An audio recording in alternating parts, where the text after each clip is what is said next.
왜 이런 일이 나에게?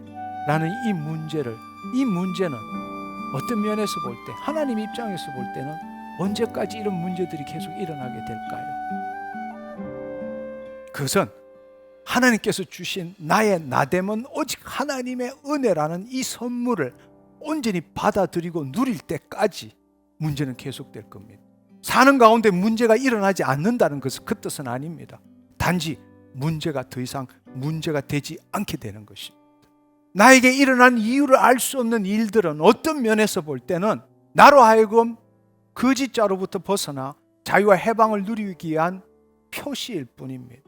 안내 표시일 뿐입니다. 나의 나됨을 위해서, 진정한 하나님의 자녀인 나에게서 나답지 못한 부분들을 걸러내기 위해서, 해방받고 자유함을 누리도록 하기 위해서 일어난 일들로 보면 어떨까요? 놀랍게도 고린도전서 15장 10절의 말씀은 내가 나된 것은 하나님의 은혜로 된 것이니라고 말씀하십니다. 바로 이것을 깨닫는 자만이 이 땅에서 더 많이 수고하는 겁니다.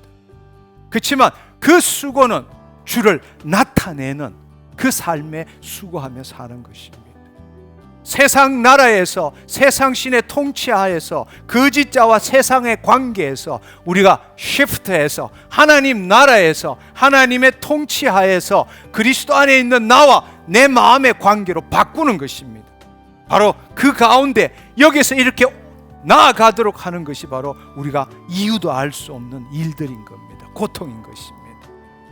여러분, 오늘 이 말씀을 통해서 여러분의 마음에 터치가 되었다면 이제 우리가 제목으로 잡았던 이 질문을 바꾸면 어떨까요? 왜 이런 일이 나에게 일어났느냐? 이 질문을, 왜 이런 일이 나를 위해서 일어났는가?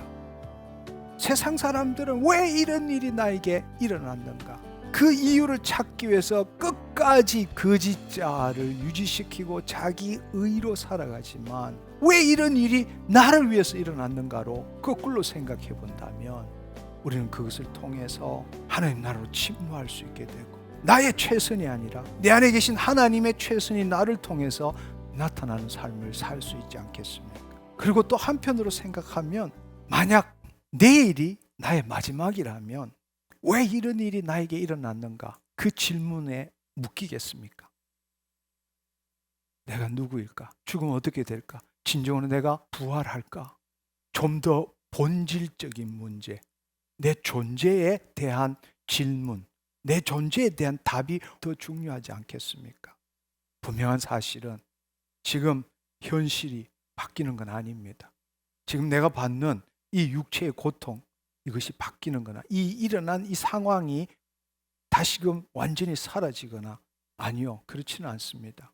그러나 여러분이 그리스도 안으로 들어갈 때에 그 일에 대한 당신의 생각이 바뀔 것이고, 그때부터 하나님이 보시는 관점으로 보게 될 것이고, 하나님은 우리를 통해서 당신의 최선을 행하시는 것을 우리는 경험하게 된다는 사실입니다.